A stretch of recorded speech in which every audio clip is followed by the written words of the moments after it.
Sa araw ng aking kasal, hinamak ng aking anak at manugang ang bago kong asawa. Sa harap mismo ng 400 bisita. Hindi raw siya isang amain.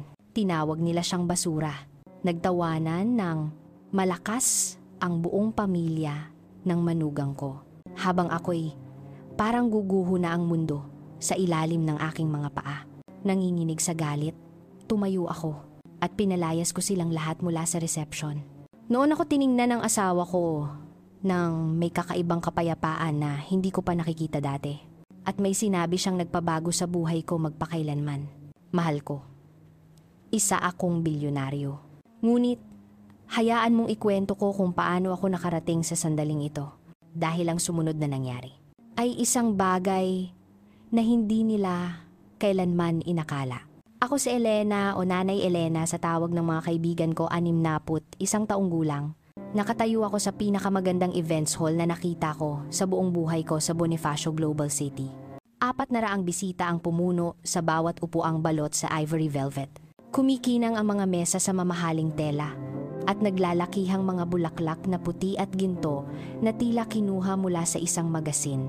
Kinuha ko ang pinakamahuhusay na musikero. Ang pinakasikat na caterer, lahat binayaran gamit ang ipon ko sa buong buhay. Gusto kong maging perpekto ang araw na ito dahil pagkatapos ng 15 taon ng pagiging biyuda, ng kalungkutan, ng mga gabing umiiyak sa katahimikan. Sa wakas, natagpuan ko muli ang pag-ibig. Si Elias, o Eli, ay nakatayo sa tabi ko sa altar, suot ang kanyang simple ngunit malinis na kulay abong suit. Maayos na nasuklay ang kanyang buhok na may mga puti na. Ang kanyang mga kamay ay makapal at magaspang. Tanda ng mga taon ng marangal na pagtatrabaho. Hindi siya mayaman. Hindi siya nagmamaneho ng mamahaling kotse. At nakatira sa isang maliit na apartment sa isang simpleng subdibisyon sa Quezon City. Ngunit kapag tinitingnan niya ako, pakiramdam ko, ako ang pinakamahalagang babae sa buong Sansinukob. Iyon lang ang mahalaga. Pagkatapos ay narinig ko ang unang malakas at mapanuyang tawa. Nagmula ito sa ikatlong hilera. Eksakto kung saan nakaupo ang aking anak na si Marco. Katabi ang kanyang asawang si Trina. Si Marco ay 38 taong gulang. Nakasuot ng Italian suit na nagkakahalaga ng higit sa 100,000 piso. At may Rolex na relo sa kanyang pulso. Mulat sa pool, malinaw niyang ipinakita sa akin na pera ang pinakamahalagang bagay sa buhay. Mas malala si Trina, ang 35 taong gulang na babaeng iyon sa kanyang masikip na pulang bestida. Mahahabang kuko na pininturahan ng itim at may mayabang na pag-uugali. Ginawa niyang impyerno ang buhay ko mula nang pakasalan niya ang aking anak. Nagmula siya sa isang pamilyang itinuturing ang kanilang sarili na alta sosyedad. Bagaman alam naming lahat, ang kanyang ama ay yumaman sa pamamagitan ng mga kaduda-dudang negosyo. Tingnan mo yan. Narinig kong bulong ni Trina sa kanyang ina. Sapat na malakas para marinig ko. Ang matanda, mag-aasawa ng pulubi. Ang kanyang ina, si Brenda Villanueva, isang babaeng may napakaraming peking gintong kuwintas na kumakalansing sa kanyang leeg. Tumawa habang tinatakpan ang bibig ng kamay. Kawawang Elena.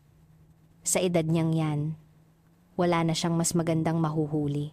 Namula ang aking mga pisngi, ngunit nanatili akong nakatingin sa pastor. Dahan-dahang pinisil ni Eli ang aking kamay na parabang sinasabing, magiging maayos din ang lahat.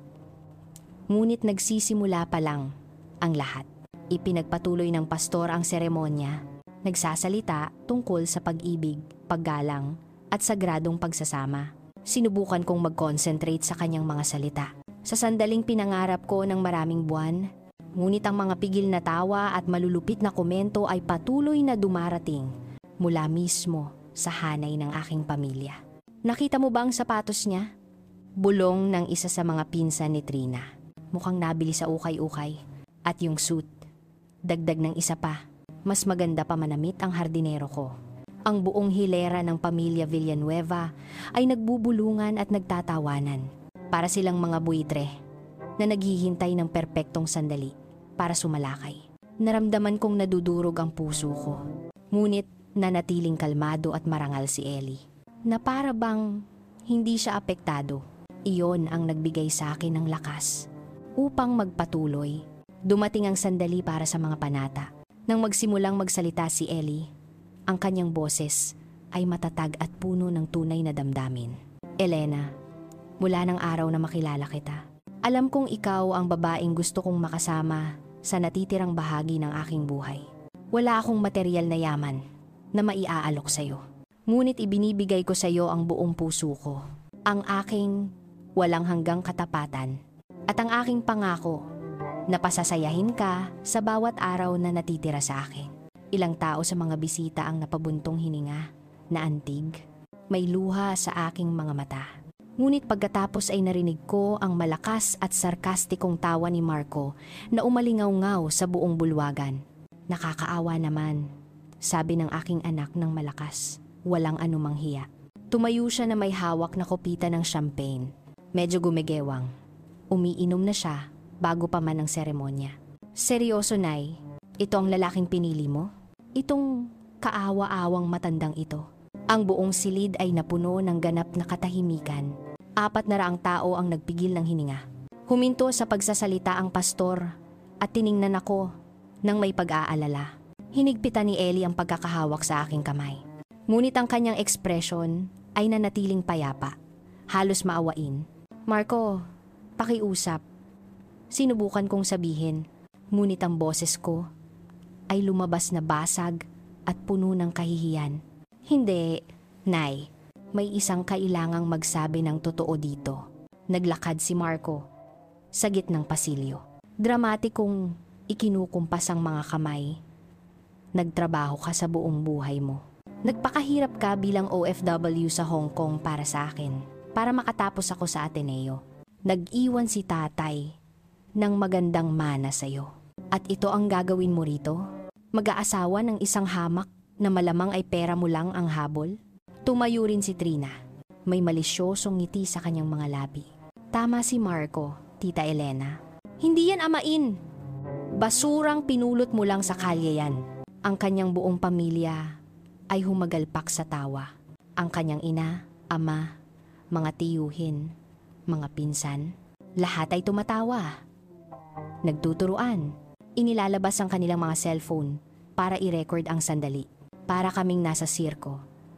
At kami ang mga payaso. Ngunit may biglang pumitik sa loob ko. Hindi ito kalungkutan, kundi matinding galit. Isang nag-aalab na puot na umakyat mula sa aking mga paa hanggang sa aking ulo. Inalis ko ang aking kamay mula kay Eli at diretsyong lumakad patungo sa aking anak. Alam mo ba, Marco? Ang boses ko ay tila iba.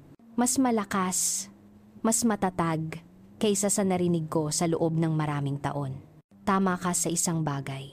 May isang talagang kailangang magsabi ng totoo dito. Ang katahimikan sa silid na iyon ay napakakapal na maaari mo itong hiwain ng kutsilyo. 400 tao ang nakatitig sa akin na may malalaking mata. Naghihintay kung ano ang gagawin ng kaawa-awang si Elena. Ang aking anak na si Marco ay may mayabang na ngiti. Parehong ngiti na ginagamit niya noong bata pa siya kapag inaakala niyang nanalo na siya sa isang argumento. Si Trina ay nakatayo sa tabi niya. Nakakrus ang mga braso na may hitsura ng pagiging superior na kinasusuklaman ko. Ang kanyang buong pamilya ay patuloy na nagbubulungan, nagagalak sa panoorin. Na para bang ito ang pinaka-nakakaaliw na bagay na nakita nila sa maraming taon. Ang totoo, inulit ko. Ramdam ang bigat ng bawat salitang lumalabas sa aking bibig. Ay ginugol ko ang 35 taon ng aking buhay kasama ang iyong ama. 35 taon kung saan nagtrabaho ako ng 12 oras araw-araw bilang isang OFW sa Hong Kong. Para lang makapasok ka sa pinakamagagandang paaralan. 35 taon kung saan nabali ang likod ko, nasira ang mga kamay ko. At isinakripisyo ang aking kalusugan at kabataan para maibigay sa iyo ang lahat. Kumurap si Marco.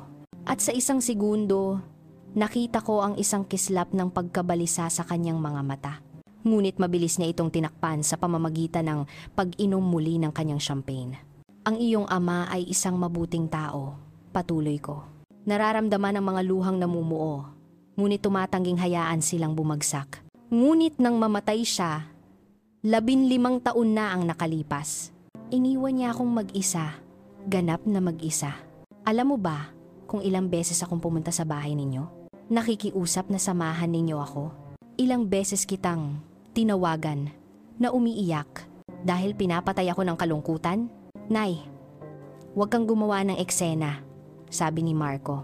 Ngunit ang boses niya ay hindi na gaanong sigurado ngayon. Eksena? Tumawa ako. Ngunit ito ay isang mapait at masakit na tawa.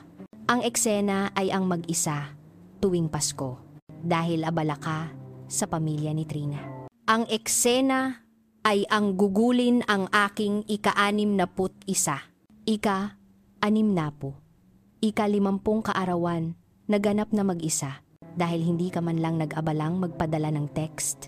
Ang ilang mga tao sa mga bisita ay nagsimulang magbulungan. Nakikita ko ang mga tingin ng hindi pagsang-ayon na nakatutok sa aking anak. Ngunit si Trina ay hindi mananahimik. Ay nako, huwag kang ang ganyan, sabi niya. Humakbang pasulong. Ang kanyang mga takong ay tumutunog sa marmol na sahig. Palagi ka nalang biktima Elena? Palaging nagrereklamo. Palaging nangangailangan ng atensyon. Alam mo, may sariling buhay si Marco. Hindi kanya maaaring alagaan na parang bata. Alagaan ako? Bulong ko. Nararamdaman na may nagsisimulang mabasag sa loob ko. Hindi ako humingi na alagaan. Humingi lang ako ng kaunting pagmamahal, kaunting paggalang, kaunting pagmamahal na ibinigay ko sa kanya sa buong buhay niya. Si Ellie ay nakatayo pa rin sa tabi ng altar. Pinapanood ang eksena na may kalmado, ngunit alertong ekspresyon. Hindi siya nakialam. Hindi niya ako pinigilan. Nariyan lang siya, binibigyan ako ng espasyo para sabihin ng matagal ko ng kinikimkim. At ngayon, nanginginig ang boses ko ngunit nanatiling malakas. Ngayon nasa wakas, ay nakahanap ako ng isang taong nagpapadama sa akin na buhay muli. Isang taong tumatrato sa akin ng may dignidad at paggalang. Darating ka dito para sirain ito? Ikaw, ang sarili kong anak. Darating ka dito para ipahiya ako sa harap ng lahat? Dahil ang lalaking yan ay isang manggagancho. Sigaw ni Marco. Itinuturo si Ellie ng may paghamak. Tingnan mo siya. Tingnan mong mabuti. Manamit siya na parang pulubi. Nakatira sa isang bulok na apartment. Malamang, wala man lang siyang bank account. At dapat ba akong maging masaya na ang nanay ko ay mag-aasawa sa ganyan? Ang pamilya ni Trina ay pumalakpak at sumigaw bilang suporta. Eksakto! Sigaw ng ama ni Trina. Si Larry Villanueva, isang matabang lalaki, na ang mamantika niyang bigote ay tila nakasabit sa amoy ng kanyang murang tabako. Ang kaawa-awang matandang yan ay gusto lang ang pera ng nanay mo. Halata naman. Dapat kang magpasalamat na nag-aalala sa'yo si Marco. Pinoprotektahan lang niya ang mga ari-arian mo. Dagdag ng ina ni Trina na si Brenda habang iwinawagayway ang kanyang maraming gintong pulseras. Ang mga ari-arian ko. Ang mga salita ay lumabas sa aking bibig na parang lason. Kailan ka pa nag-alala sa mga ari-arian ko, Marco? Kailan ka pa nag-alala sa kahit anong bagay maliban sa sarili mong kapakanan? Hindi yan patas. Protesta niya. Namumula ang kanyang mukha. Hindi patas. Hayaan mong sabihin ko sa'yo kung ano ang hindi patas. Hindi patas na noong kailangan ko ng 50,000 piso para sa operasyon 3 taon na ang nakalipas. Sinabi mo sa akin na wala kang pera. Pero 2 linggo pagkatapos, binili mo yung Rolex na suot mo. Hindi patas na noong humiram ako ng 250,000 piso para ipaayos ang bahay ko. Pinapirma mo ako ng isang dokumento na may interes na para akong estranghero. Hindi patas na sa tuwing hihingi ako ng tulong. Tinatrato mo ako na parang abala, na parang pabigat. Lalong lumakas ang bulungan sa mga bisita. Nakikita ko ang ilang taong tumatango. Ang iba ay tumitingin kay Marco nang may mapanuring mga mata. Ang aking mga kaibigan, ang iilan na inimbitahan ko, ay ay may luha sa kanilang mga mata, lalo na si Belen. Ang matalik kong kaibigan sa loob ng 30 taon. Ngunit hindi pa tapos si Trina. Hindi kailanman alam ng babaeng iyon kung kailan mananahimik. Alam mo ba kung ano talaga ang nangyayari dito, Elena? Sabi niya, naglalakad patungo sa akin na may mayabang na ugali na nagpapakulo sa aking dugo. Desperada ka? Matanda ka na? Nag-iisa ka at kinuha mo ang unang lalaking nagbigay sa'yo ng pansin. Nakakaawa, nakakahiya. At sa totoo lang, narito ang buong pamilya ko bilang mga saksi sa pinakamasamang desisyon na ginawa mo. Naghiyawan ang kanyang pamilya sa pagsang-ayon. Ang mga pinsan, ang mga tiyuhin, kahit ang mga kaibigan na dinala nila, lahat ay tumatawa. Lahat ay nangungutya. Ang ilan ay nagre-record gamit ang kanilang mga telepono. Kinukuha ang bawat segundo ng aking kahihiyan upang ibahagi mamaya sa social media. Naiisip ko na ang mga caption, baliw na matandang nagpakasal sa pulubi, o ang pinakakaawa-awang kasal ng taon. May naramdaman akong tuluyang nabasag sa loob ko. Hindi ito kalungkutan, hindi ito sakit, ito ay determinasyon. Isang lakas na hindi ko alam na taglay ko. Lumingon ako at lumakad patungo kay Ellie na nakatayo pa rin sa tabi ng altar. Na may hindi maipaliwanag na kapayapaan, kinuha ko ang kanyang kamay at tiningnan siya sa mga mata. Sigurado ka bang gusto mo akong pakasalan? Tanong ko sa mahinang boses. Dahil ang pamilya ko ay isang gulo at malinaw na hindi sila karapat-dapat na narito. Ngumiti si Ellie, isang maliit na ngiti. Ngunit meron itong isang bagay. Isang bagay na hindi ko maintindihan. Elena, mahal ko, wala nang masigurado pa ako sa buong buhay ko. At tama ka, may mga taong narito na hindi karapat-dapat na masaksihan ang sandaling ito. Lumingon ako pabalik sa 400 bisita. Karamihan sa kanila ay mabubuting tao. Tunay na mga kaibigan, kasamahan, mga kapitbahay na nagmamalasakit sa akin. Ngunit may isang partikular na grupo na ginawang bangungot ang pinakamahalagang araw ng aking buhay. Marco, sabi ko, at ang boses ko ay umalingaw-ngaw sa buong silid na may awtoridad na hindi ko kailanman ginamit sa aking anak. Ikaw, si Trina, at ang buong pamilya mo, labas. Labas sa kasal ko, labas sa buhay ko.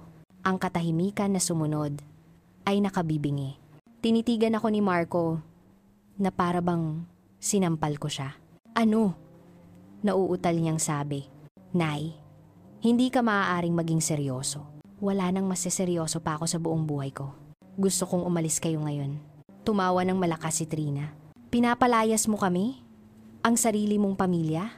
Hindi ko kayo pamilya. Malamig kong sagot.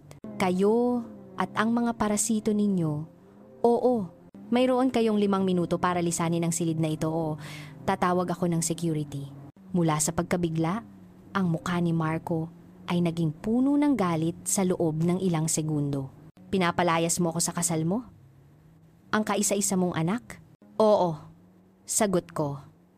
Nang walang pag-aalinlangan, pinapalayas kita, ang asawa mo, at lahat ng mga ahas na dinala mo. Lumapit si Trina. Ang kanyang hintuturo ay nakaturo sa akin ng may pagbabanta.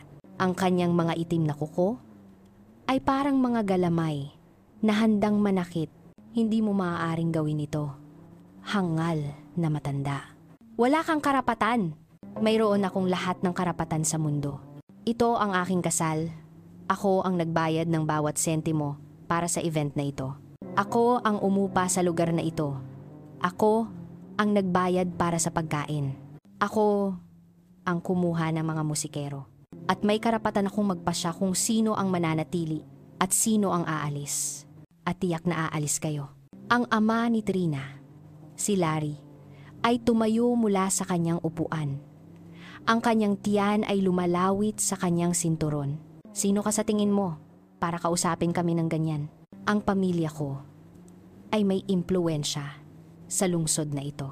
Maaari ka naming sirain. Sirain ako? Sabi ko, Nararamdaman ang isang katapangan na hindi ko alam na umiiral sa loob ko. Sinira niyo na ang pinakamahalagang araw ng aking buhay. Ano pa ang maaari niyong gawin sa akin? Si Brenda, ina ni Trina, ay tumayo rin na nagpakalansing sa lahat ng kanyang gintong pulseras. Ito ay isang insulto. Isang ganap na kawalan ng paggalang. Pumunta kami rito para suportahan ang katawa-tawang kasal na ito. At ganito mo kami gagantihan? Suporta? Mapait akong tumawa. Tinatawag mong suporta ang paghamak sa aking asawa? Ang pagtawag sa kanya na basura at pagpapahiya sa kanya sa harap ng lahat? Hindi iyan suporta. Iyan ay purong kalupitan. Isa sa mga pinsan ni Trina, isang binatang may sobrang hair gel, ay sumigaw mula sa kanyang mesa. Basura ang asawa mo, alam nating lahat yan. Tingnan mo lang siya. Mukha siyang pulubing pinulot mo sa kalye. Ilang miyembro ng kanilang pamilya ang tumawa at pumalakpak. Nasisiyahan sila dito. Tunay silang nasisiyahan sa pagwasak sa akin sa aking sariling espesyal na araw. Sa wakas ay nagsalita si Ellie. Ang kanyang boses ay kalmado, halos banayad. Ngunit may tono ng katatagan na hindi ko pa narinig mula sa kanya. Binata, hindi mo ako kilala. Wala kang alam tungkol sa akin. Ngunit pakiramdam mo ay may karapatan kang insultuhin ako. Ano ang sinasabi niyan tungkol sa iyo? Agad na natahimik ang pinsan. Na para bang may isang bagay sa boses ni Ellie na nag-alis ng kanyang tapang. Ngunit hindi basta-basta susuko si Marco. Lumapit siya sa akin. Ang kanyang hininga ay amoy alak at ang kanyang mukha ay pula sa galit. Nay, kung palalayasin mo kami ngayon, kung gagawin mo ito, hindi mo na ako makikita kailanman. Hindi mo na makikita ang iyong mga apo kailanman. Sumusumpa ako. Ang mga salitang iyon ay tumama sa akin na parang suntok sa sikmura. Ang aking mga apo, si Miguel, 6 na taong gulang, at si Chloe, 4. Mahal na mahal ko sila. Ang isiping hindi ko na sila makikita kailanman ay nakakawasak. Ngunit pagkatapos ay tiningnan ko si Ellie, tiningnan ko ang lalaking ito na nagtrato sa akin ng may higit na paggalang at dignidad. Sa 6 na buwan ng aming relasyon kaysa sa sarili kong anak sa nakalipas na 15 taon. At alam kong kailangan kong pumili. Kailangan kong piliin ang sarili kong kaligayahan, kahit minsan lang sa aking buhay. Kung iyan ang iyong desisyon, Marco, sabi ko, at medyo pumiyok ang aking boses. Ngunit hindi ako tumigil. Kung gayon, mangyari na. Hindi na kita hahayaang manipulahin pa. Hindi na kita hahayaang gamitin bilang iyong personal na bangko. Habang tinatrato ako na parang basura kapag hindi mo ako kailangan. Makasarili ka! Sigaw ni Trina. Isang makasariling matanda na pinipili ang isang estranghero kaysa sa sarili niyang pamilya. Hindi siya estranghero. Mahinahon kong sagot. Siya ang lalaking mahal ko. At kung hindi niyo iyan kayang respetuhin, wala kayong lugar sa buhay ko. Tiningnan ako ni Marco nang may matinding galit. Magsisisi ka rito kapag ninakawan ka ng matandang yan ng lahat ng mayroon ka. Kapag iniwan ka niyang walang-wala, huwag kang iiyak sa pinto ko para humingi ng tulong. Huwag kang mag-alala, sabi ko. Nararamdaman ang mga luhang sa wakas ay nagsimulang dumaloy sa aking mga pisngi. Hindi ko gagawin. Ang kapaligiran sa bulwagan ay puno ng tensyon. Pinanood ng ibang mga bisita ang eksena na may halo-halong sindak at pagkamangha. Ang ilan sa aking mga kaibigan ay tila gustong makialam. Ngunit nanatili silang nakatayo, hindi sigurado kung ano ang gagawin. Si Belen, ang matalik kong kaibigan, sa wakas ay tumayo.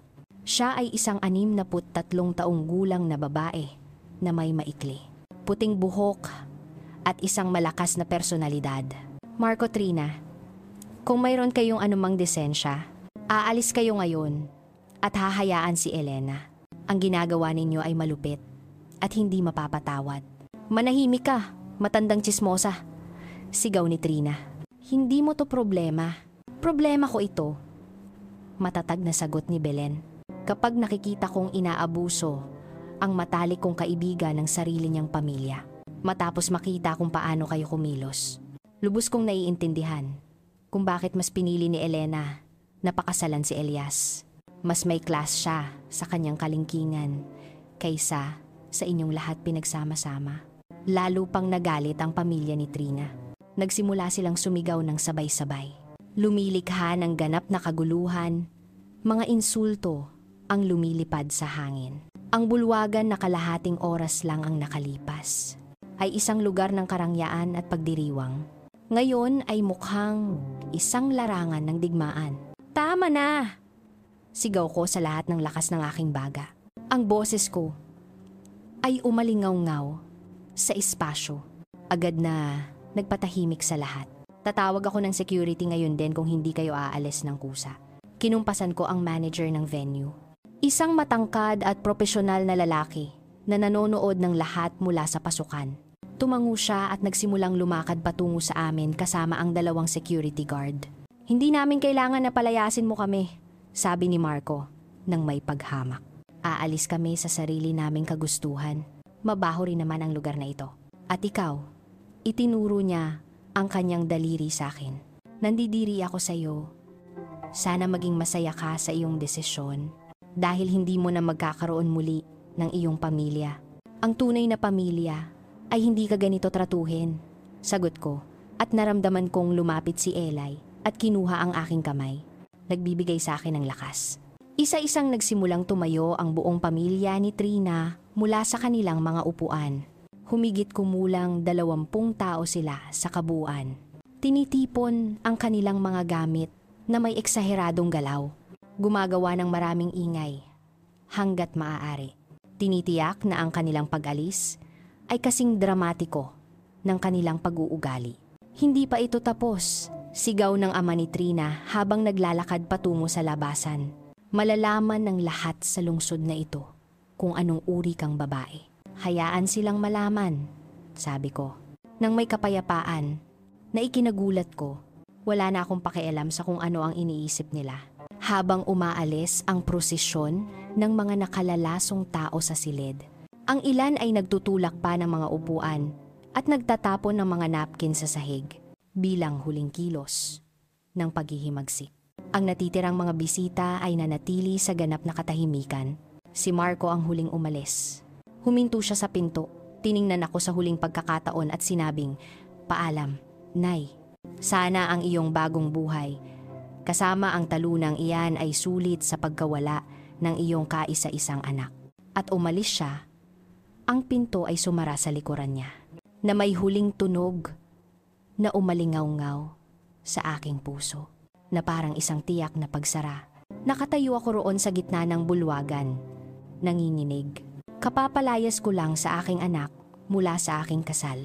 Posibleng sinira ko na ang aming relasyon magpakailanman. Nawalan ako ng access sa aking mga apo. Ang tanging mga inosenteng nilalang sa buong nakapangingilabot na sitwasyong ito. Ang mga luha ay malayang dumaloy sa aking mukha. Sira na ang aking makeup. Ang aking champagne-colored na bestida ay may mga mantsa ng luha. Ang pinakamasayang araw ng aking buhay ay naging isang ganap na bangungot. Pagkatapos ay naramdaman ko ang mga braso ni Eli na yumakap sa akin.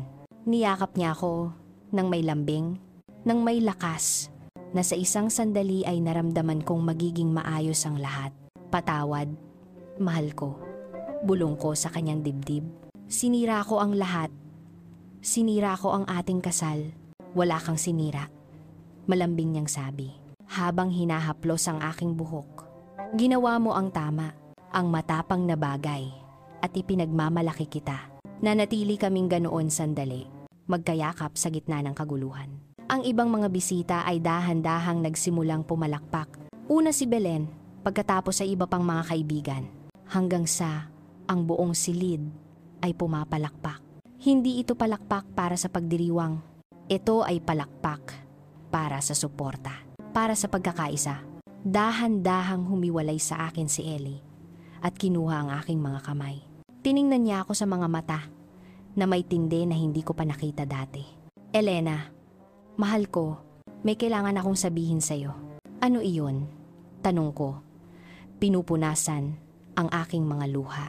Huminga siya ng malalim na para bang may sasabihin siyang napakahalaga.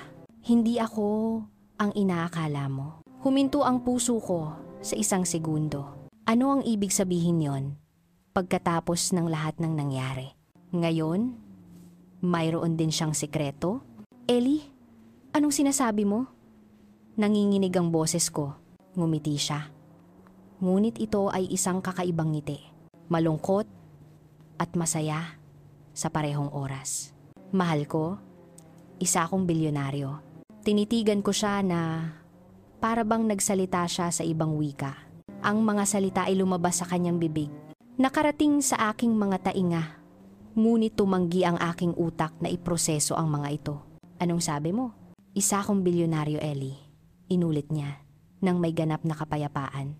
Mayroon akong mahigit 2 bilyong dolyar sa mga ari-arian, mga property sa iba't ibang bansa, mga kumpanya, pamumuhunan, lahat.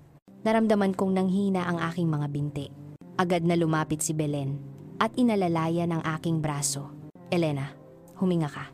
Huminga ka, kaibigan. Ngunit hindi ako makahinga. Hindi ako makapag-isip. Ang lahat ng nangyari sa nakalipas na oras, ang kahihiyan, ang sakit, ang pagpapalaya sa sarili kong anak, at ngayon ito. Hindi ko maintindihan, wala akong maintindihan. Nakatira ka sa isang maliit na apartment. Nagmamaneho ka ng lumang kotse, ang iyong mga damit.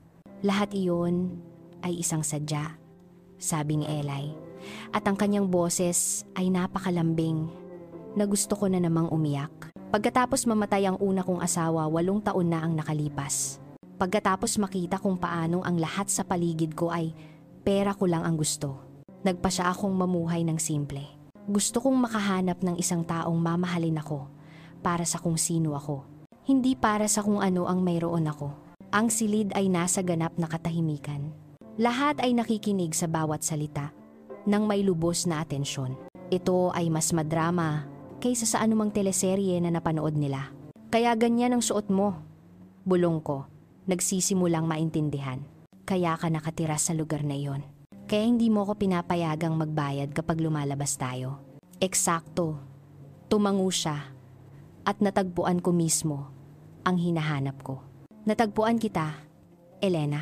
Isang tunay at mabuting babae na nagtrato sa akin ng may paggalang at pagmamahal. Kahit na inakala mong wala akong maiaalok, maliban sa aking pag-ibig, bumalik ang mga luha sa aking mga mata. Ngunit sa pagkakataong ito, iba na sila. Hindi ito luha ng sakit o kahihiyan. Ito ay luha ng isang bagay na hindi ko pa mapangalanan. Bakit? Ngayon mo lang sinasabi. Bakit dito? Pagkatapos ng lahat ng ito, tumingin si Eli sa pinto. Kung saan umalis si Marco at Trina, ilang minuto na ang nakalipas. Dahil gusto kong makita mo kung sino talaga sila. Gusto kong makita mo ang kanilang tunay na pagkatao, nang inakala nilang wala akong halaga. At gusto kong gumawa ka ng sarili mong desisyon tungkol sa kanila. Bago mo malaman ang katotohanan tungkol sa akin, Diyos ko, bulong ko. Tinatakpan ng aking mukha, ng aking mga kamay, ang anak ko, ininsulto at ipinahiya ng anak ko ang isang bilyonaryo. Ininsulto at ipinahiya ng anak mo ang lalaking mahal mo, marahang itinama ni Ellie. Hindi dapat baguhin iyon ng pera. Tama siya. Ganap na tama. Ngunit ang isip ko ay umiikot pa rin. Ipinoproseso ang imposibleng impormasyong ito. 2 bilyong dolyar? Paano? Saan galing? Ngumiti si Ellie. At sa unang pagkakataon, nakita ko ang isang kislap ng pagmamalaki sa kanyang mga mata. Nagsimula ako sa wala, tulad mo. Nagtrabaho ako sa konstruksyon sa loob ng 20 taon. Inipon ko ang bawat sentimo, namuhunan sa real estate, nang walang ibang gustong gumawa nito. Bumili ako ng mga ari-arian na sinabi ng lahat na walang halaga. Nagtayo ako ng isang imperyo, ladrilyo sa ladrilyo, ngunit nang ang aking asawa, ang aking minamahal na si Leticia, namatay sa kanser, lahat ng perang iyon ay walang ibig sabihin.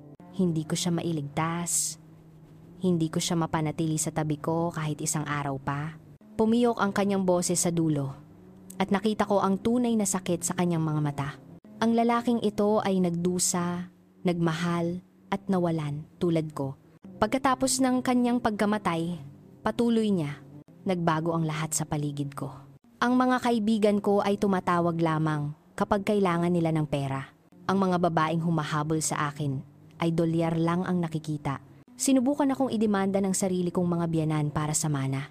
Napagtanto ko na nilason ng pera ang lahat ng aking mga relasyon, kaya nagpa siya akong maglaho. Pinanatili ko ang aking mga negosyo, ngunit ganap kong binago ang aking pamumuhay.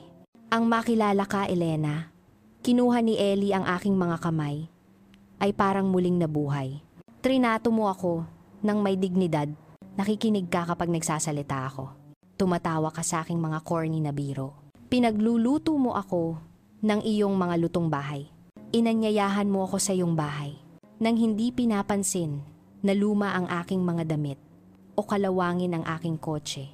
Minahal mo ako para sa kung sino ako. Hindi ko alam kung ano ang sasabihin, nauutal kong sabi. Ang aking mundo ay ganap na nabaligtad sa loob ng wala pang 2 oras, hindi mo kailangang sabihin kahit ano ngayon. Malambing niyang sabi, habang hinahaplos ang aking pisngi. Alam kong marami itong dapat iproseso, ngunit gusto kong malaman mong ginawa mo ang tamang desisyon, na ang pagtatanggol sa ating pag-ibig, sa ating relasyon, ay sulit. Bigla, lahat ay nagsimulang mag-ugnay sa aking isipan na parang mga piraso ng puzzle. Ang mga maliliit na detalye na napansin ko, ngunit hindi kailanman kinuwestiyon.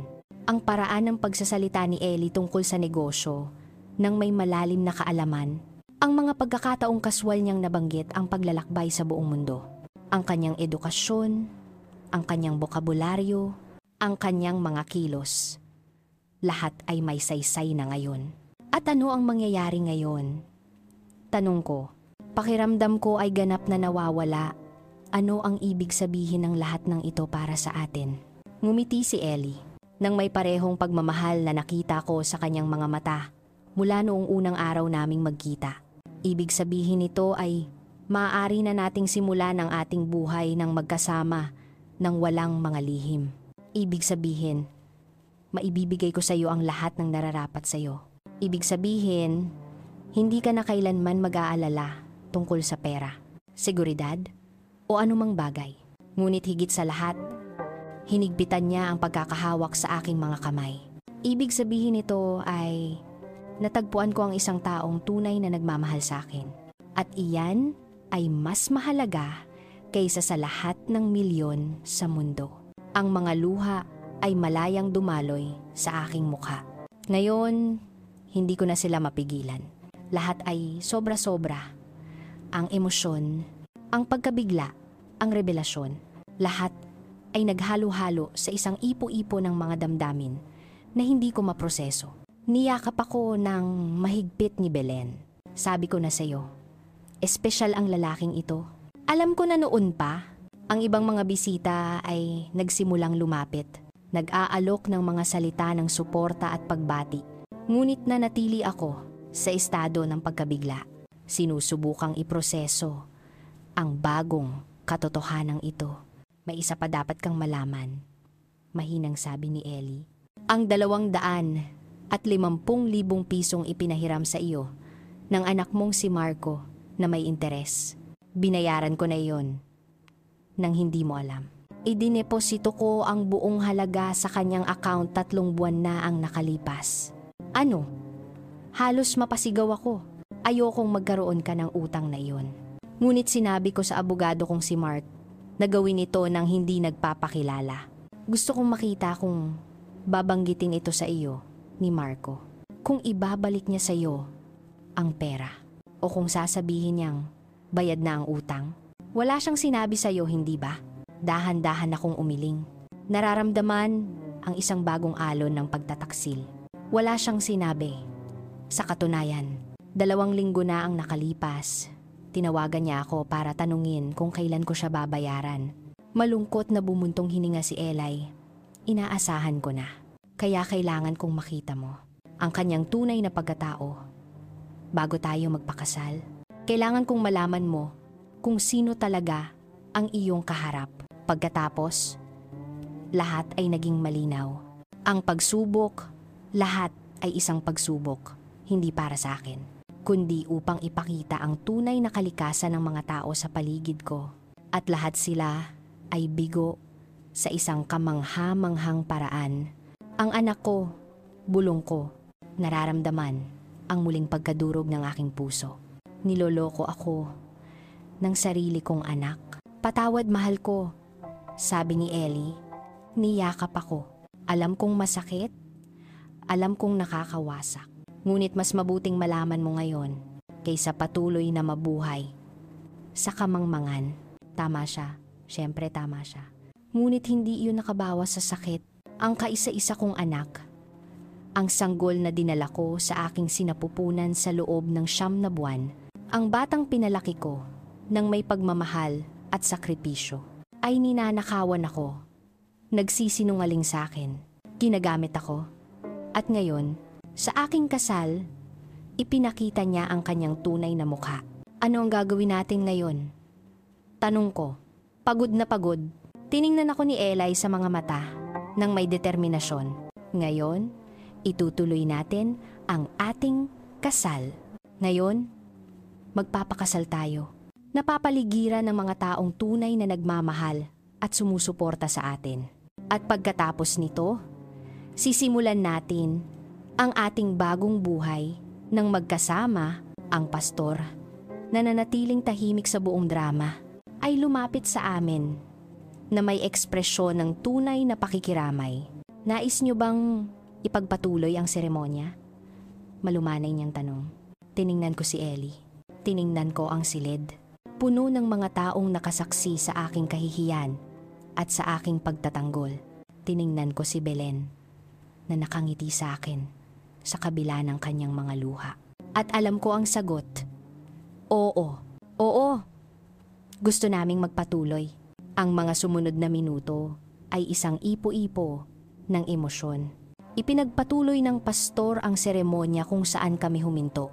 Sa pagkakataong ito, walang mga pagkaantala, walang malulupit na tawa, walang masasakit na komento. Mayroon lamang pag-ibig, suporta, at isang ganap na naiibang enerhiya sa kapaligiran. Nang ilagay ni Ellie ang singsing sa aking daliri, pakiramdam ko ay nagsisimula ako ng isang ganap na bagong buhay. At nang ideklara niya kaming mag-asawa, ang silid ay sumabog sa tunay at taus-pusong palakpakan. Hinalikan ko ang aking asawa. At sa sandaling iyon, ang lahat ng sakit ng nakaraang ilang oras ay panandaliang naglaho. Masaya ako. Kasal ako sa pag-ibig ng aking buhay. At wala nang ibang mahalaga sa sandaling iyon. Ang reception ay naging maganda nang wala ang nakalalasong presensya ni na Marco, Trina at kanilang pamilya. Ang kapaligiran ay ganap na nagbago. Ang mga tao ay sumayaw, tumawa at nagdiwang ng may tunay na kagalakan. Patuloy na lumalapit ang aking mga kaibigan para batiin ako at sabihin sa akin kung gaano ako katapang. Inamin pa ng ilan na noon pa man ay iniisip na nilang masama ang trato sa akin ni Marco. Ngunit hindi sila naglakas loob na sabihin ito. Sa panahon ng hapunan, tumayo si Eli at humingi ng atensyon ng lahat. Natahimik ang silid. Gusto kong pasalamatan ang lahat na nanatili ngayon. Nagsimula ang kanyang boses, umalingaw-ngaw na may natural na autoridad. Nasaksihan ninyo ang isang bagay na napakahirap. Ngunit isang bagay din na napakahalaga. Nakita ninyo ang isang hindi kapanipaniwalang babae na ipinagtanggol ang kanyang dignidad at ang kanyang karapatang maging masaya. At gusto kong malaman ninyo na ikinararangal kong maging asawa niya. Napuno ng palakpakan ng silid, nagpatuloy si Ellie. Gusto ko ring linawin ang isang bagay. Narinig ng ilan sa inyo ang aking pag-amin kanina. At alam kong marami sa inyo ang may mga tanong. Kaya hayaan ninyong maging ganap akong tapat. Ako ang nagtatag at may-ari ng Luzon Premier Holdings o LPH. Isa sa pinakamalaking kumpanya ng real estate development sa bansa. Mayroong sabay-sabay na paghinga ng pagkamangha. Ang Luzon Premier Holdings ay isang alamat. Sila ang nagtayo ng ilan sa mga pinaka-iconic na gusali sa rehiyon. Mga luxury hotel, mga commercial center, mga residential complex. Ako mismo, naglinis ng sahig sa ilan sa mga gusaling iyon noong nagtatrabaho ako sa mga serbisyo ng janitorial. Ang dahilan kung bakit hindi ko ito binanggit, patuloy ni Eli, ay dahil pagkatapos mawala ang una kong asawa, napagtanto ko na ang pera ay umaakyat ng maling uri ng mga tao. Gusto kong makahanap ng tunay na pag-ibig, hindi pansariling interes, at natagpuan ko ito kay Elena. Minahal ako ng babaeng ito noong inakala niyang isa akong simpleng retiradong manggagawa. Ibinigay niya ang kanyang puso nang walang inaasahang kapalit. At iyon, mga kaibigan ko, ay hindi mabibili ng pera.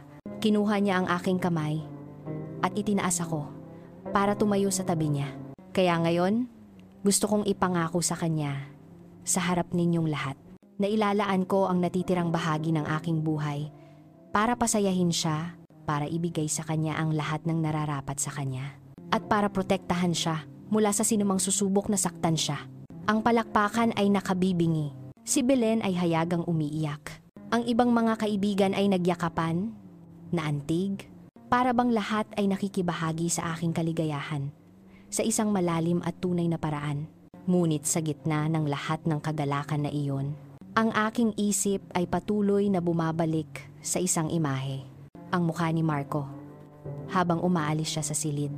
Ang galit, ang paghamak, ang ganap na katiyakan na ginagawa ko ang pinakamalaking pagkakamali sa aking buhay.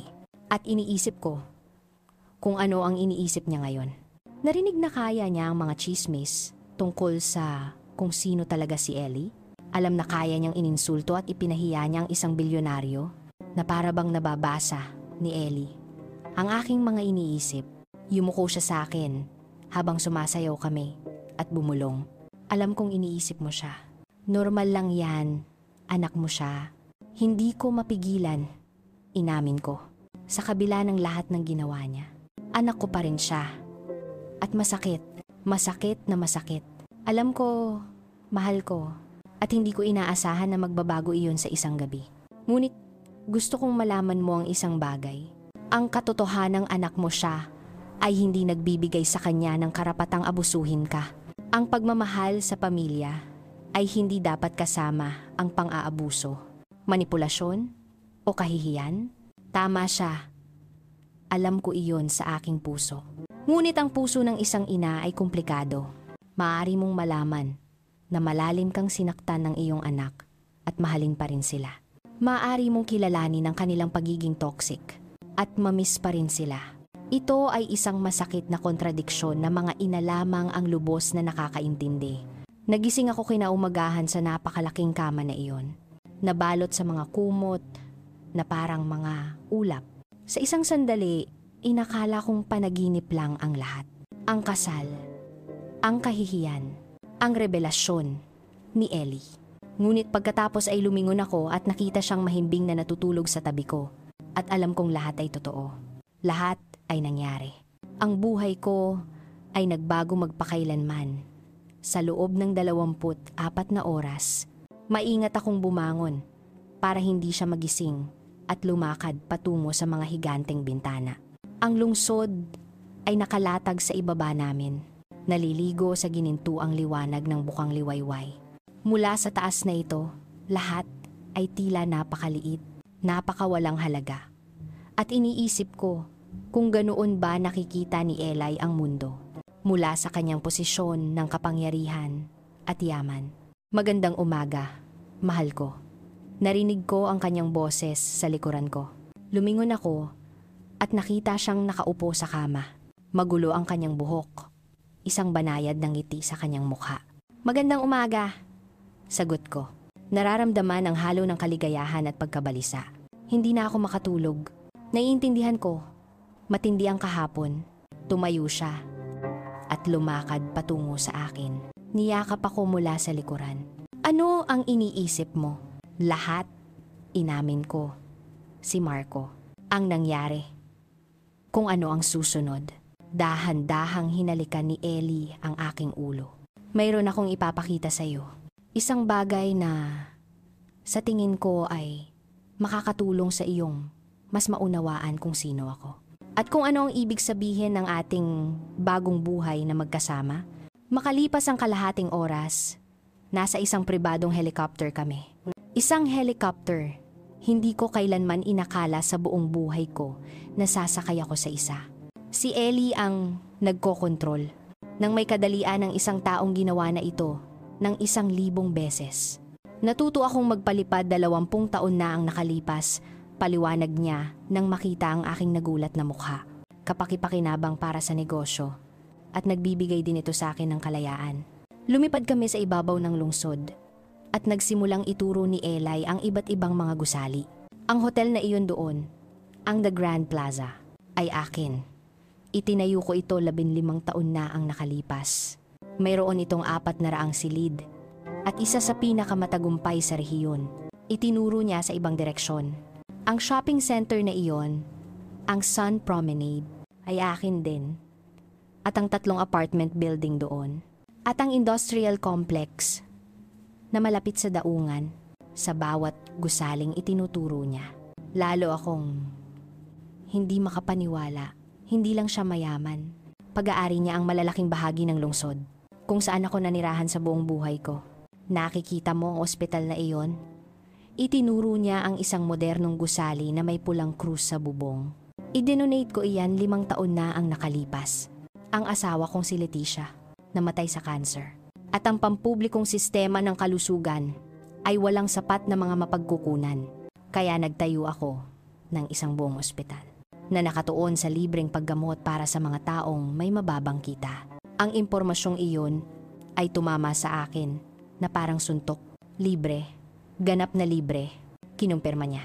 Walang sino man ang dapat mamatay dahil hindi nila kayang bayaran ang kanilang paggamot. Si Leticia ay may access sa pinakamahuhusay na doktor sa mundo at hindi pa rin namin siya nailigtas. Ngunit kahit papaano ay makakatulong ako sa iba na wala man lang ganoong pagkakataon. Nagsimula akong makita si Ellie sa isang ganap na naiibang liwanag. Hindi lang siya isang mayaman na tao. Siya ay isang taong gumagamit ng kanyang yaman para gumawa ng mabuti, para tumulong sa iba, para magtayo ng isang bagay na makabuluhan. Isang hapon, nang bumalik kami sa hotel suite, pakiramdam ko ay lubos akong nabigla. Napakarami kong nakita at natutunan sa isang araw lang. Ang pananaw ko sa lahat ay lubhang nagbago. Kumusta ang pagproseso mo sa lahat ng ito?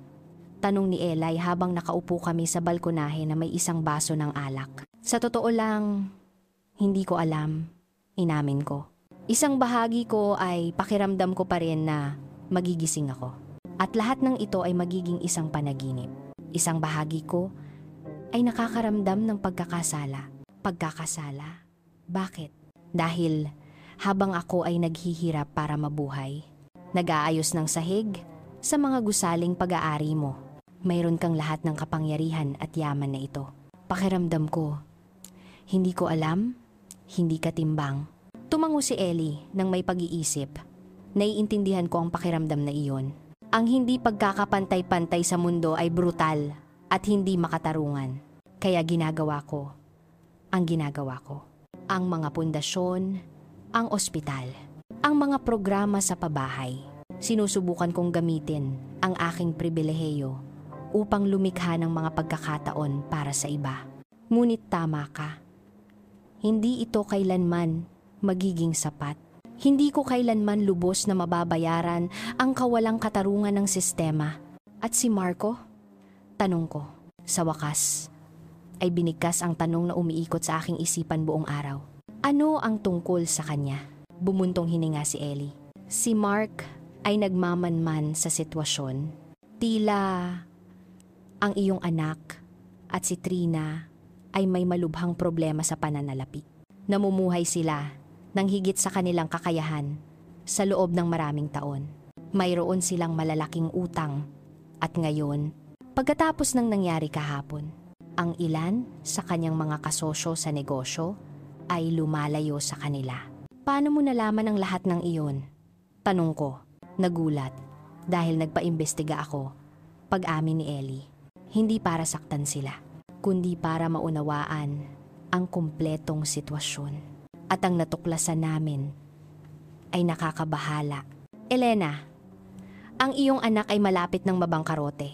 May utang siya sa maraming mapanganib na tao. Naramdaman kong kumuyom ang aking tiyan. Gaano kalala ang sitwasyon? Napakalala.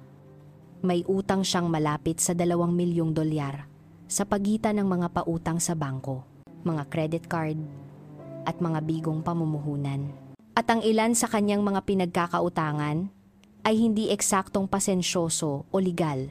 Lumubog ang puso ko sa kabila ng lahat ng ginawa ni Marco sa akin. Anak ko pa rin siya. Ang isiping nasa panganib siya ay nakakatakot sa akin. 2 milyong dolyar? Inulit ko.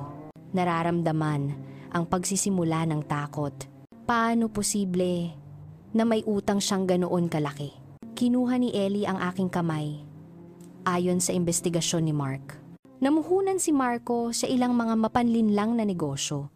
Bumili siya ng mga share sa mga pekeng kumpanya. Nangutang siya ng pera sa mga loan shark para mapanatili ang kanyang marangyang pamumuhay. At hindi nakatulong si Trina.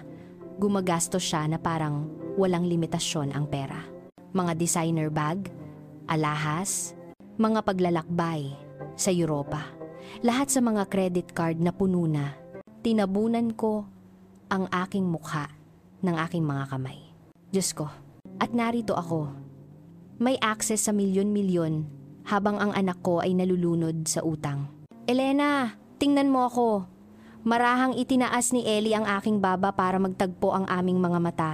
Ipinahiya ka ng iyong anak sa publiko. Tinawag ka ng mga kakilakilabot na bagay. Sinira ang pinakamahalagang araw ng iyong buhay. At ginawa niya iyon noong inakala niyang wala akong maiaalok sa iyo. Talaga bang naniniwala ka na nararapat sa kanya ang iyong habag pagkatapos niyan? Anak ko siya. Bulong ko. Muling nagsimulang tumulo ang mga luha. Alam kong masama ang trato niya sa akin. Alam kong malupit siya. Ngunit anak ko pa rin siya. Ellie, hindi ko basta-basta ma-off ang mga damdaming iyon. Tumango si Ellie nang may pag-unawa. Alam ko, at hindi ko hinihiling sa iyo na gawin iyon. Ngunit kailangan mong maunawaan ang isang bagay. Kung bibigyan mo siya ng pera ngayon, kung ililigtas mo si Marco sa sitwasyong ito, hindi siya kailanman matututo, hindi niya kailanman haharapin ang mga kahihinatnan ng kanyang mga aksyon. At higit sa lahat, hindi niya kailanman tunay na pahahalagahan ang iyong sakripisyo. Ngunit sabi mo, mapanganib ang ilan sa kanyang mga pinagkakautangan. Paano kung saktan nila siya? Paano kung saktan nila si Trina? O mas masahol pa, ang aking mga apo? Ligtas ang mga bata, tiniyak sa akin ni Ellie. Inasikaso na iyan ni Mark. Kumuha kami ng security para bantayan sila. Walang makakagalaw kina Miguel o Chloe. Ipinapangako ko sa iyo iyan. Ang impormasyong iyon ay nagbigay sa akin ng kaunting ginhawa, ngunit hindi nawala ang buhol sa aking sikmura. At si Marco? Binabantayan mo rin ba siya? Oo, at dito nagiging kawili-wili ang mga bagay. Sumandal si Ellie sa kanyang upuan. Naging mas seryoso ang kanyang ekspresyon. 3 araw na ang nakalipas. Nalaman ni Marco kung sino talaga ako. Isang kasosyo niya sa negosyo ang nagpakita sa kanya ng isang artikulo sa Forbes na nagtatampok sa akin sa listahan ng pinakamayayamang tao sa rehiyon. Huminto ang puso ko. At ano ang ginawa niya? Sa una, hindi siya naniwala. Inakala niyang nagkataon lang ang mga pangalan. Ngunit pagkatapos ay naghanap siya ng mga larawan at nakilala ako. Mula noon, sinubukan niya akong kontakin ng 12 beses. Mga tawag, mga text, mga email. Lahat sa pamamagitan ng opisyal na mga channel ng aking kumpanya. At ano ang ginawa mo? Wala. Binaliwala ko ang bawat pagtatangka. Ngunit inipon ni Mark ang lahat ng mga mensahe. Gusto mo bang marinig kung ano ang sinabi niya? Hindi ako sigurado kung gusto kong malaman. Ngunit tumango pa rin ako. Kinuha ni Ellie ang kanyang telepono at nagsimulang magbasa. Unang mensahe. Ginoong Elias Vance, taus-puso kong ikinalulungkot ang hindi pagkakaunawaan sa kasal Hindi ko alam kung sino ka. Pakiusap. Hayaan mo akong magpaliwanag. Huminto siya at tumingin sa akin. Pansinin kung paano niya sinabing ikinalulungkot niya ang hindi pagkakaunawaan. Hindi ang kanyang mga aksyon, na para bang ang problema ay hindi niya lang alam na mayaman ako. Ipinagpatuloy niya ang pagbabasa. Ikalawang mensahe. Ginoong Vance, si Marco po ito. Anak ni Elena. Kailangan ko po kayong makausap tungkol sa isang bagay sa negosyo. Mayroon akong isang panukala na maaaring maging kapaki-pakinabang para sa ating dalawa. Mapait na tumawa si Ellie. Hindi man lang niya binanggit ang kanyang ina. Diretso siyang humihingi ng pabor sa negosyo. Ikatlong mensahe. Patuloy niyang pagbasa. Ito ay ipinadala kagabi. Ginoong Vance, dumadaan po ako sa isang komplikadong sitwasyon sa pananalapi. Bilang anak ng inyong asawa, umaasa akong makakapag-usap tayo bilang pamilya. Sigurado akong makakarating tayo sa isang kasunduan na makikinabang sa lahat, lalo na kay nanay. Naramdaman kong nasusuka. Ginagamit niya ang pangalan ko para manipulahin ka. Eksakto. At mayroon pa. Ikapitong mensahe. Ginoong Vance, alam kong nagkamali ako sa kasal. Lasing ako at hindi malinaw ang pag-iisip. Ngunit ako ang kaisa-isang anak ni Elena. Ang mga apong mahal niya ay aking mga anak. Gusto mo ba talagang sirain ang relasyong pampamilya na iyon? Mapapasaya ko siya kung tutulungan mo akong lutasin ang aking mga kasalukuyang problema. Emosyonal na blackmail yan. Sabi ko, nararamdaman ang galit, ganap, at ang pinakabagong mensahe, ipinadala ngayong umaga, Elias, kailangan ko ng 25 milyong piso bago matapos ang linggo. O mapupunta ako sa malubhang problema. Bilang asawa ng aking ina, may moral kang obligasyon na tulungan ang kanyang pamilya. Nangangako akong babayaran ang lahat ng may interes.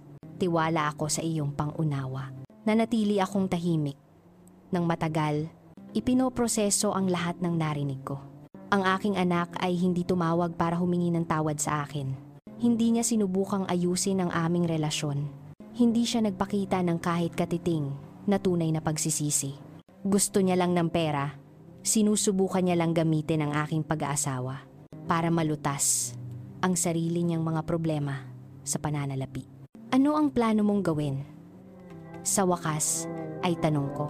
Ang tanong ay, ano ang gusto mong gawin ko? Sagot ni Eli, ikaw ang kanyang ina. Ikaw ang aking asawa. Ang desisyong ito ay nakakaapekto sa iyo tulad ng sa akin. Tumayo ako at lumakad sa gilid ng balkonahe. Tinitingnan ang lungsod na nakalatag sa ibaba namin. Sa isang lugar doon, desperado ang aking anak. Natatakot, malamang na nagpaplano ng kanyang susunod na hakbang. Isang bahagi ko, ang bahaging iyon, ng isang ina na hindi kailanman nawawala. Gaano man kasakit ang iyong natamo, ay gustong sumugod at iligtas siya. Gusto kong ibigay sa kanya ang pera at lutasin ang lahat ng kanyang problema. Ngunit ang isa pang bahagi ko, ang bahaging ipinahiya sa harap ng 400 tao. Ang bahaging ginamit at minanipula sa loob ng maraming taon. Ang bahaging sa wakas ay natagpuan ng lakas upang ipagtanggol ang kanyang dignidad. Ay alam na iyon ay isang pagkakamali. Huwag mong ibigay sa kanya ang pera, sabi ko sa wakas. Ang boses ko ay mas matatag kaysa sa inaasahan ko. Hindi pa ngayon, hindi sa ganitong paraan. Lumapit si Eli sa akin at niyakap ako mula sa likuran. Sigurado ka ba? Hindi. Inamin ko. Ngunit alam kong ito ang tamang gawin. Kung ililigtas natin siya ngayon, nang walang tunay na kahihinatnan para sa kanyang mga aksyon, kinukonsinti lang natin ang kanyang pag-uugali. Kailangan niyang bumagsak ng husto. Kailangan niyang maunawaan na hindi niya maaaring tratuhin ang mga tao ng ganoon at makalusot. Yan ay isang matapang na desisyon, sabi ni Ellie. Hinalikan ang aking ulo. Ito ay isang masakit na desisyon. Itinama ko, ngunit isang kinakailangan. 6 na buwan pagkatapos, nakaupo ako sa terasa ng aming bagong tahanan. Isang magandang villa na nakaharap sa karagatan na idinisenyo ni Eli ayon sa aking kagustuhan. Hinihipan ng simoy ng dagat ang aking mukha habang umiinom ako ng aking kape sa umaga at pinapanood ang mga alon na humahampas sa pribadong dalampasigan. Ito ay isang buhay na hindi ko kailanman inakala para sa aking sarili. Ngunit narito ako, nabubuhay dito. Tumunog ang aking telepono.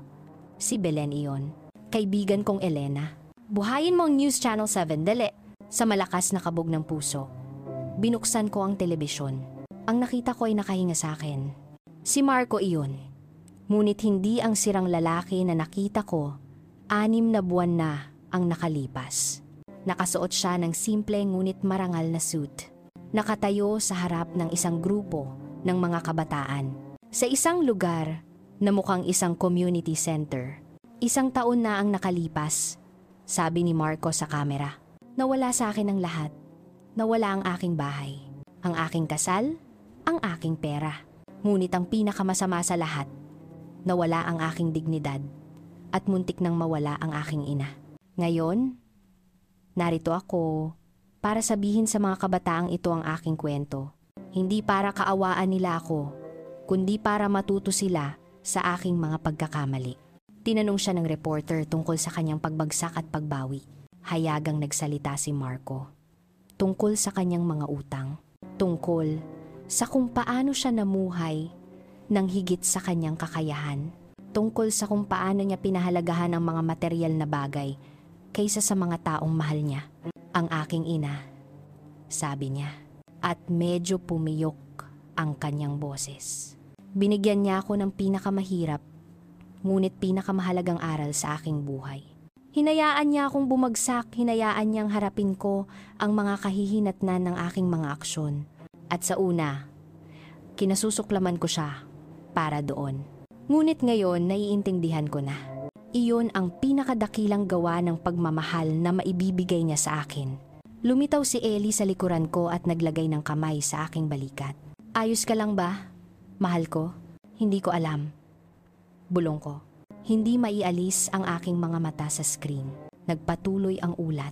Ipinapakita kung paano nagsampa si Marco ng bangkarota sa tulong ni Mark.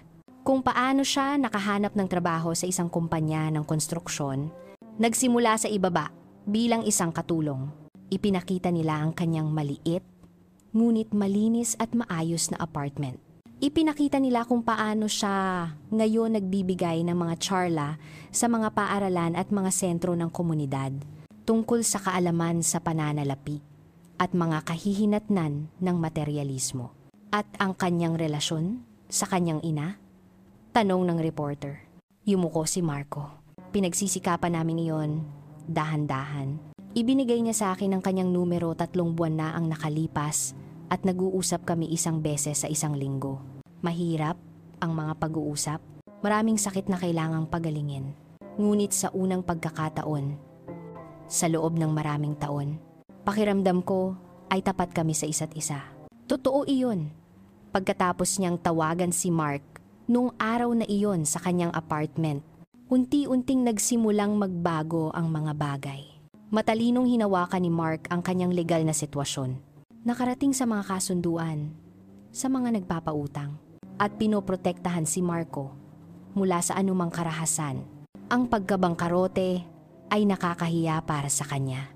Ngunit kinakailangan, 2 buwan pagkatapos ng aming pagkikita, nagpadala sa akin si Marco ng isang sulat. Hindi isang text message, hindi isang email, kundi isang 10 pahinang sulat kamay. Dito, idinetalye niya ang lahat ng kanyang pagsisisi, ang kanyang kayabangan, ang kanyang materyalismo, kung paano niya hinayaan si Trina na lasunin ang aming relasyon. Ngunit, ang pinakamahalaga, humingi siya ng tawad. Wala siyang hiningi. Hindi niya binanggit ang pera, humingi lang siya ng tawad ng malalim at taus-puso. Ang liham na iyon ay nagpaiyak sa akin ng ilang oras. Niyakap ako ni Eli habang pinoproseso ko ang lahat ng komplikadong damdamin na iyon. Ibinigay ko sa kanya ang aking numero ng telepono. 1 linggo pagkatapos, ang aming unang pag-uusap ay awkward. Hindi komportable, puno ng mahabang katahimikan. Ngunit nagpatuloy kami bawat linggo nang walang palya. Nag-uusap kami sa loob ng 30 minuto. At ang kanyang mga anak, patuloy ng reporter sa TV. Iyan ay isang proseso, sagot ni Marco. Kami ni Trina ay nasa co-parenting therapy. Iyon ay isang bagay na iminungkahi ko dahil gusto kong magkaroon ng mga magulang na gumagana ang aking mga anak kahit na hindi na kami magkasama. Mayroon ka bang mensahe na gusto mong ibigay sa mga taong dumadaan sa mga katulad na sitwasyon? Tumingin si Marco ng direkta sa kamera. Oo, wasakin ka ng pagmamataas. Kung hahayaan mo ito, kakainin ka ng materialismo at ang mga taong tunay na nagmamahal sa'yo. Ang mga handang hayaan kang bumagsak para matuto kang lumipad. Sila ang dapat mong pahalagahan higit sa lahat sa mundo. Gusto ko ring sabihin ang isang bagay sa aking ina. Kung nanonood siya nito, huminto ang puso ko. Nay, sabi ni Marco, na may luha sa kanyang mga mata. Alam kong marahil nanonood ka nito.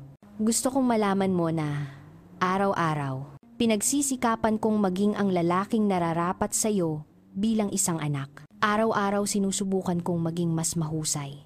Hindi ko inaasahan na patawarin mo ako bukas o sa susunod na taon o kailanman. Kung ayaw mo, ngunit gusto kong malaman mo na naiintindihan ko na ngayon. Naiintindihan ko ang lahat. At mahal kita. Palagi kitang minahal. Kahit na ako'y masyadong tanga at mayabang para ipakita ito. Ang mga luha ay dumaloy sa aking mukha nang hindi mapigilan. Niyakap ako ng mahigpit ni Eli. Pagkalipas ng isang buwan, nakatanggap ako ng isa pang sorpresa. Tinawagan ako ni Mark upang ipaalam sa akin na ibinalik ni Marco ang perang utang niya. Ang 250,000 pisong binayaran ni Eli para sa akin. Nag-overtime siya ng 4 na buwan para maipon ang pera, paliwanag ni Mark. Noong gabing iyon, nagpadala ako ng text message kay Marco sa unang pagkakataon. 3 salita lang. Ipinagmamalaki kita. Ang kanyang tugon ay dumating makalipas ang 20 minuto. Mas mahalaga iyan sa akin kaysa sa anumang halaga ng pera sa mundo. 2 linggo pagkatapos, nagkita kami sa isang neutral na coffee shop. Awkward sa una. Napakaraming dapat sabihin ngunit wala ring masabi. Ngunit dahan-dahan, nagsimula kaming mag-usap. Ang muling pagsasama namin ni na Miguel at Chloe ay isa sa mga pinaka-emosyonal na karanasan sa aking buhay. Napakabait ni Ellie sa kanila. Tinuruan niya silang lumangoy sa aming pool. Nagkwento siya. At ipinakita sa kanila na ang yaman ay hindi nagpapabuti sa iyo kaysa sa iba. Isang araw, habang pinapanood namin ang mga bata na naglalaro sa dalampasigan, sinabi sa akin ni Marco, "Salamat sa hindi pagsuko sa akin, Nay. Hindi sumusuko ang mga magulang sa kanilang mga anak," sagot ko. Ngunit minsan, kailangan nating hayaan silang bumagsak para matuto silang lumipad. Isang gabi, eksaktong 1 taon pagkatapos ng aming kasal, nag-renew kami ni Eli ng aming mga panata. Sa pagkakataong ito ay isang maliit na seremonya sa aming tahanan. Kasama lamang ang mga taong tunay na mahalaga. Naroon si Marco, kasama sina Miguel at Chloe. Nang dumating ang oras para sa mga panata, kinuha ni Eli ang aking mga kamay at sinabing, "1 taon na ang nakalipas. Ipinangako ko sa iyo ang walang hanggang pag-ibig nang hindi mo alam kung sino talaga ako. Ngayon, ipinapangako ko ito sa iyo muli, ngayong alam mo na ang lahat." Pagkatapos ng seremonya, lumapit si Marco kay Ellie. "Ginoong Vance, hindi ako kailanman nakahingi ng paumanhin ng maayos. Mabuti kang tao at maswerte ang aking ina na natagpuan ka." Inabot ni Ellie ang kanyang kamay. "Ang nakaraan ay nakaraan na, Marco. Ang mahalaga ay ang lalaking ikaw ngayon." Noong gabing iyon, nakahiga sa mga bisig ni Ellie. Pinag-isipan ko ang lahat ng nangyari. 1 taon na ang nakalipas. Ipinahiya ako sa pinakamahalagang araw ng aking buhay. At ngayon, natagpuan ko hindi lamang ang pag-ibig at seguridad, kundi pati na rin ang layunin, dignidad at isang kapayapaan na hindi ko kailanman nakilala. "Ano ang iniisip mo?" tanong ni Ellie.